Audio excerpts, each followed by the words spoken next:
This is a cold case that has hung over Nevada prosecutors for 3 decades. Now, 30 years after the murder of Tupac Shakur, one man, the only person to have ever been charged in this case, is standing trial.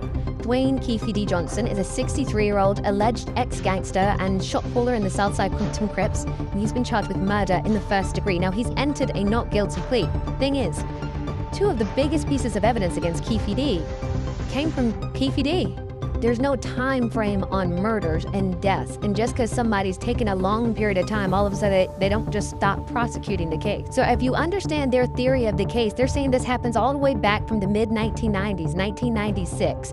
And in the 1990s in America, this is the birth of gangster rap. This is the birth of anger. These are the fights between the Crips and the Bloods going on, notorious back and forth between factions and agencies. And so what ended up happening is the thought process is this all started about a snatching of a chain of an individual who is related to Dwayne Keefe D. Davis. Dwayne was a notorious shot caller, big into the gang atmosphere, if you will, and one of his relatives, Orlando Anderson, is accused of being an individual who possibly stole a death row chain.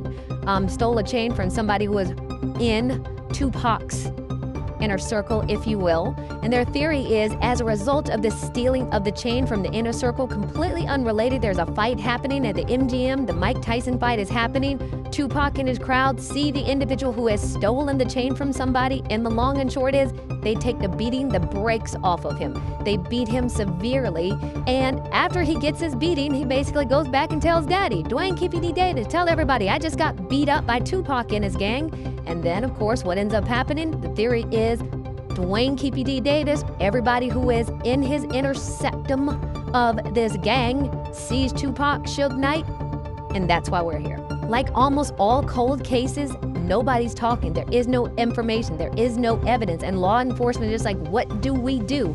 And they go and they sit down to talk to Dwayne Keefe D. Davis because in their minds, they've always believed he had something to do with the case. They always thought that he would know, given his history, given his relationship, given his high-ranking title in the gang world.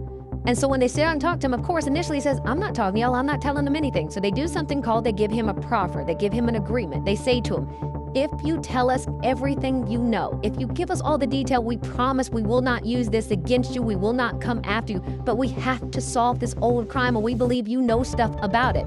And then under with that relationship, he said, okay, he starts getting diarrhea up the mouth, if you will, and he just starts talking because he's like, I'm protected. Y'all can't use this against me.